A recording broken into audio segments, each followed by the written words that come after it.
Coucou la famille, salut, j'espère que vous allez bien. Puisqu'on se besoin d'andanga yo bino diam international. Nous avons vraiment un plaisir ya mingi ya kokuta na bino sous mokona lelo. Na souhaité bino ba bon week-end na bino nyo surtout bato besoin d'andanga. Bato ngaka vraiment danena na bino week-end pour na ba anglophone et bandara vendredi.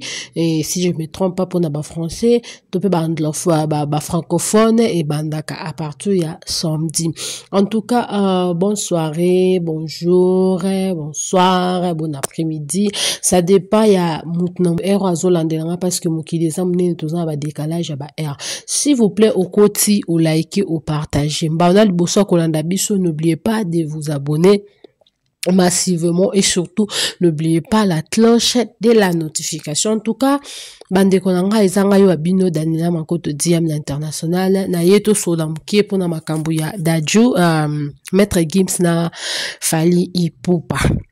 Maître Gims na Fally Ipupa, depuis makambo et bandi, j'étais toujours là en train d'observer et puis na bande kota là comment et tout nanga ki pena zo information précise avant na ya ko sola na bino tope ko yebisa bino qu'est-ce qui se passe exactement entre et Fally Ipupa na Gims et puis comparaison au batbazo sala Fally Ipupa na Gims. Est-ce que c'est vrai que Fally Ipupa leki Gims, c'est vrai que Gims leki Fally Ipupa? En tout cas, analyse on a ça les ba intellectuels so mono zarana ozoba so mono comprendre no makambute yo mesana ba polémique so qui peut bandenge nini déjà quitté mission. Je pense que kota lango tina sukate mais ce que webi que c'est intellectuel en tout cas naza porté naza contre été mais je fais que ça l'analyse ya ba intellectuel bande kolangai biso nyonso to yebi comment fait-il polémique.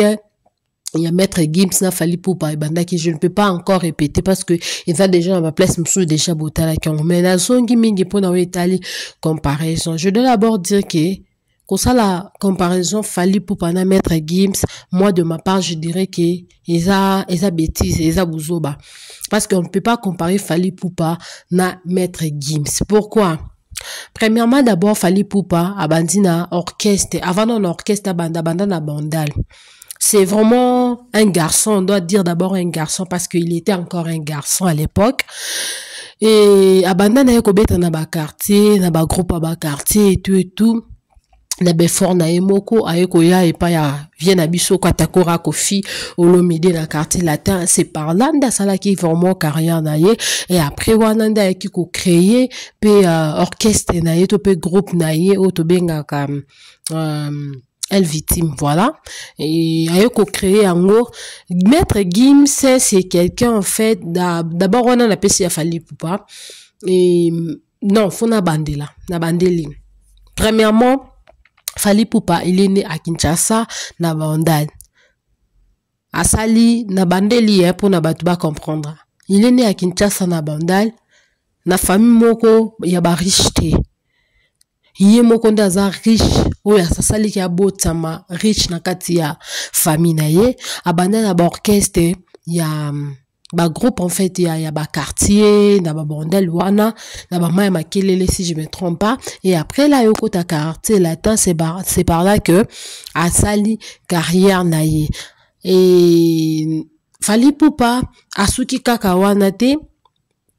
Après là ko matana ye na kat album topé orchestre na ye elle victime et ba possibilité ya zwaki asunga bato na Goma apesa ba ambulance ba kota ba este donc asala ebele en fait na ba banda wana bimisa ba mama na hôpital afuta ba maternité et puis azana projet azotonga maternité na bandal o ba mama nyonso to bana mwana nyonso to ya bandal so que botami okobanda okendo kobota et ce que dans la zim plutôt okendo bota na bandal wana et gratuit, tu vas rien payer. En fait, à comprendre que ba mama bazo kangama na ba maternité, à comprendre que ba se belé bazo bana bon bazo kola na kati ya maternité vu que finance ezate nda yoko zo idée le bino. Je commence d'abord na ba maman et na kati ya Kinshasa mingi na banda la banda na banda parce que ça komino ya botama. Sorry. Excusez-moi, komino ya botama. bisika kola bisika banda carrière na ye, il a comment on appelle ça, projet na ezano ya kubanda kuna avant akota na ba commune mususu to e pas Maître Gims azana nous d'abord mwana ya musicien ngo azape na album moko te abimisa, azape ne loko asala na kati ya Congo te, azalaka justement pembeni ya Papa Wemba. Donc azalaka musicien ya Papa Wemba oto bing na kombo ya Juna Janana. C'est par là ndaye kobota bana par-ci par-là ndenge Papa Wemba bota ki yé pa banda kolanda vu que azaki musicien ya Papa Wemba bolandanga très bien. Maître Gims abimi na lignée ya du comment on appelle ça ya nano je viens de citer Juna Janana ye papa ya Maître Gims et puis papa ya Dadju. Gims babanda ki na groupe section d'action en fait c'est ce qui na évité son a cité comme bon bien ezaki groupe camerounais toto ya bano ba koli mingi na France ya bano pe ba botama na France. Vous n'habitez so beau comprendre. Il a commencé ça na groupe ba camarade na ye là ba fulami mutnamtaki a créé marque na ye. Comment on appelle ça? Maître Gims a botami na yolo, oui. Ndenge fallait abotami na bandal, y a pas botami na yolo, mais akoli mingi na poto. Akoli mingi na poto, papa bon déjà zaki musicien et donc déjà babilo comme sousou Maître Gims azongo pembe na papa na bango mais azo refléter vraiment culture congolaise te ndenge Fally Ipupa asalaka. Fally Ipupa na zongi borlanda na lobi analyse za ba intellectuel so ça na bourri que za zoba s'il vous plaît eza place à polémique te place à ma finga te. Omoni ke ko finga omoni ba polémique na aussi manzela kende na lobe d'ailleurs na changer na boy na ça trop arrogante en fait parce que ce sont mes fans, je dois être bien avec mes fans, voilà. Donc so moni ke o finga moni ke yo ya na ba polémique o za golwa awate za golwa te za soki ba wario te za soki ba gimsiete soki ninte c'est ça analyse ba intellectuel pour na ko faire comprendre peuple congolais bêtise place eza place to sa buzoba. Maître Gims a botami na yolo botami akoli na poto et c'est par là de basala section d'action de na ko expliquer wana après ayo ko créer musique na yim.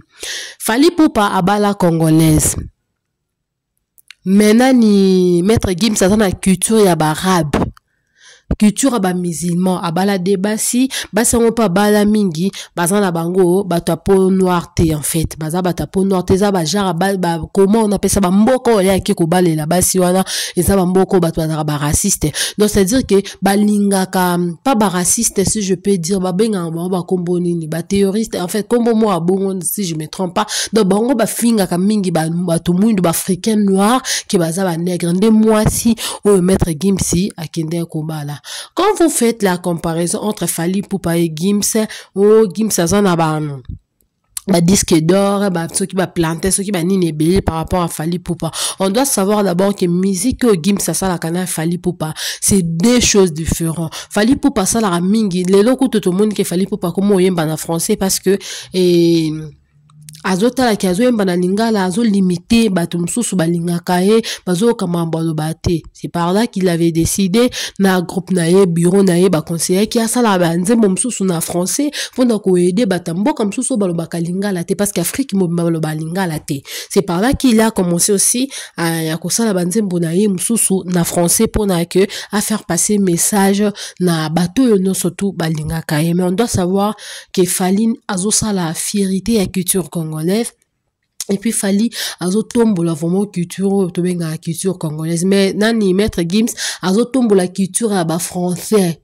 Yé problème ezana Maître Gims so amibeta kaza congolaise parce qu'il va pimela yé nationalité. Ce qui peut-être peut pesa qui nationalité, je pense pas que Maître Gims alinga qui vraiment comment on appelle ça, alinga qui vraiment atambola na passeport congolais. Je pense pas alinga qui pété abimisa kaza congolais vu que akenda qui peut déjà kobala basio baza mindele.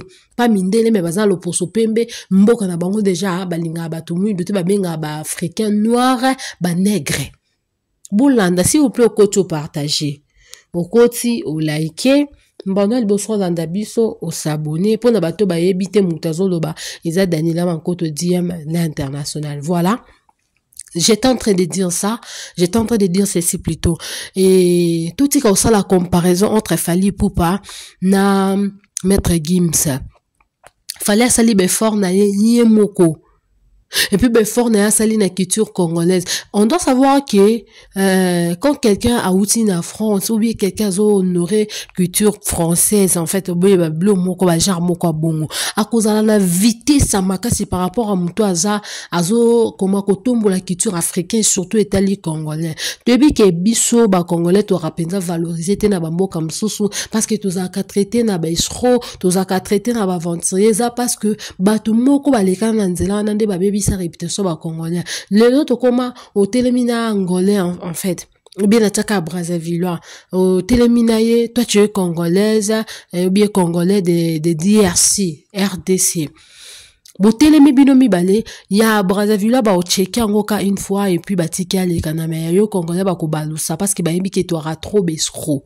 Donc c'est pour que guitare congolaise au tombe lango modèle Fally Ipupa ça la fierté à et dire si c'est pas facile. Donc c'est vraiment quelqu'un il y a qu'on féliciter quelqu'un vraiment il y a qu'on féliciter yo azo ça la paix badon na kati. Donc ça par comparaison Maître Gims ça Fally Ipupa badon oyo Fally Ipupa sali to pas salaka Maître Gims a sala ngote.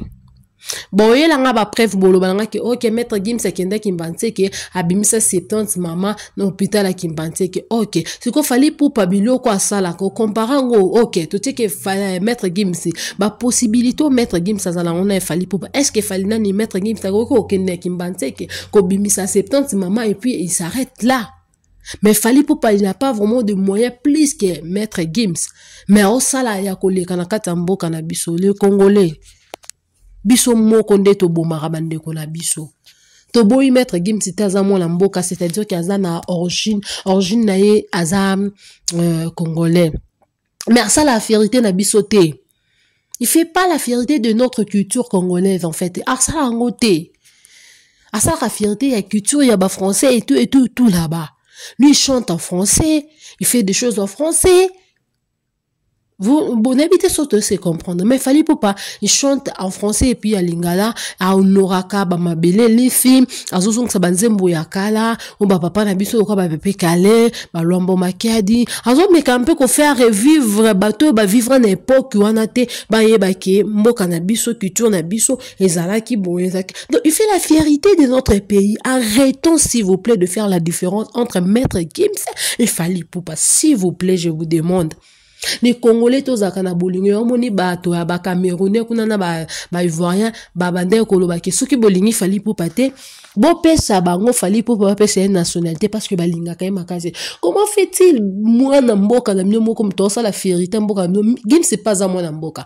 Moi je peux quand même so bolo ça moi comparaison ke boko ko ça na Dadju, na Fally Ipupa. Parce que Dadju, une fois déjà, ou deux fois, ou trois fois, I don't know, à ça là déjà, banzembo na lingala. Et puis, on aura déjà culture ya congolaise, en fait. Je m'appelle Dadju, je suis l'enfant du pays. Moi, lui, quand même, on doit, soit tobito comparer na Fally Ipupa, on peut faire ça un peu, mais non. Hein? Yaya Kutu, ayembaneka na français, lui il se donne trop na batombo comme ça, juste parce que ba pimela nationalité de local ba ka kiaza congolais, mais à part ça, ce qui m'a pèse que nationalité, tonga to bunga Gims. Arrêtons faire un peu d'humilier Fally Ipupa, s'il vous plaît, bande konanga. Que tu sois gaulois, oh spiritas, ceux qui spiritus, ceux qui spiritas, que tu sois ceux qui nani, oh kofiet, oh ceux qui mutawenge, ceux qui nini patati patata. Arrêtons d'abord avec nos polémiques là bidons. Hein? Essayez un peu de revoir de Yakovanda, Kota là, c'est qu'on est en train de faire des analyses. Est-ce que tout ça la banalise avec intellectuel? Mais non, soyons sages, soyons intelligents. En fait, je sais que Nakata Congo, tu peux dire si tout ça la intellectuel est belé. Ils ont peut-être tout même on a ça bouzo, mais en réalité, bah ta maïle est belé Nakata Congo. Je vous jure. Je vous dis la vérité. Ça fait très mal quand je vois les gens, bon, ça la comparaison, il a Fally Ipupa, na Maître Gims. Mais arrêtons, arrête s'il vous plaît. S'il vous plaît. Moutonga na ko bete na maboko na ba kasala ata sala à 100% mais quand même que il y a quand même à réflectaka culture congolaise mwanda munakati. Je peux dire d'adieu maître Gims cité. Ah non, franchement là, moi je suis pas d'accord. Non, na ko pesa Gims mais maître nani d'adieu maître Gims cité. Tozongi non nasima. Oh non, maître Gims aza mwana Junana, papa bon. Junana bimisa combien d'albums? Bon combien na saba commentaire ana. Album ata moko ata mi bali kuna ki c'est trop moko. Album nino Junana sala. Nakata mboka na biso ndeti fali. Ezate pour ne pas aller trop loin to ke milaite ezate. Eloko nino Junana sala nakata mboka na biso ekoka na fali pupa. Obino bozo mwana na ye ayembela mingi ba français ce qui nini boyo sali comparaison na fali pupa. Faut arrêter hein. Faut arrêter avec ça. Ce sont des sales comparaisons sales, bah polémique mo bidon. I don't know, je ne sais pas comment je dois naibite ndena ko lobango. Nando batali ngala etengama. Juna nana no papa ya maître Gims wana sala nini na Congo. Asalani na Congo. Bo excusez-moi pour le terme, na insister, comment on appelle ça? Insister, mais je dois dire la vérité. À part que ça, les sasuki na choko. Na basikili ki kobota, na basikili ki eza vie privée na méthode. Mais non, parce que bino, bolingi buzo ba trop. Et là, ni Junana, soki Junana sala. Sorry. Et là, ni Junana sala. Papa maître Gims, na sala ni na Congo. Nzembo nino ya juna no bino boyebi ebeta neti ya fali bo bimisela ngo bosala ngo comparaison ata na nzembo moko fali ya kala sera zala na nino na quartier latin te bo bimisela nga na osela bo bimisela nga nzembo juna na papa dajo soki papa maître Gims album penza sala cartona penza asala fierté penza ya Congo yezaka musicien ya papa Wemba azaki pembe na papa Wemba zemi sa papa Wemba amande ko tia ba cœur Kocha bakia mo ba kapela ane loko sala neta famille falite. Respectons nos artistes qui fait la fierté de notre culture congolaise. Arrêtons un peu avec des polémiques bidons, chers amis, s'il vous plaît. Et un peu les temps yakovanda yakolobake. Ok, bah on est en train de comparer Fally Ipupa et maître Gims. Maître Gims a l'équipe Fally Ipupa na ba disque d'or, c'est normal. C'est normal à l'équipe ba disque d'or ayembela à Congo te. Ayembela ba français ba la population belé puis baza puissance à makasi jiraka ba pays belé pays Afrique donc ba coloniser pays ba pays belé Afrique. Donc c'est dire qu'Afrique ils en nassé. C'est normal à l'écart comment on appelle ça Fally Ipupa na ba disque d'or ceux qui ba disque dire ceux qui ba disque ni. Fally Ipupa kana be fort na ye ya kotombo ya culture congolaise. Kana be fort na ye wana. Kana be fort na ye otombo la culture congolaise. Azuba disque d'or. C'est quelqu'un toko ko acclamer. C'est quelqu'un photo tombola. Azo pesa ba don, apesa ba don na ba goma kuna soki na ba este kuna ya comment on appelle ça? Ya ba ambulance. Abimisa ba maman na ba maternité il a fait beaucoup après ça ce qui plus de $10,000 na bandel wana pour ça qui va il a fait beaucoup en fait et puis il fait beaucoup mutuno so toza la parfaite mutuno so toza la mabe na nga za wariote na goloate na sonite na za indépendante bato peut-être baloba so na sa banalise que oza wario oza golo oza spiritus na za ya mutute na mutafuta ngambongo te na lobile azate. Et puis, dans un mouton, autant qu'on fout un bon somba, ngai penza. Journaliste et déontologie journalistique, n'a la bomango et université, na tangela, pour moutoumou, ala somba na lobela, journaliste, ni mo. So, mon non sa analyse, c'est que mouton, non sa li mamboa bien. So, mon à côté li moutou, c'est que ça li mamboa bien. So, ça li mamboa bien na tumbaka. Il y a des gens baye binga.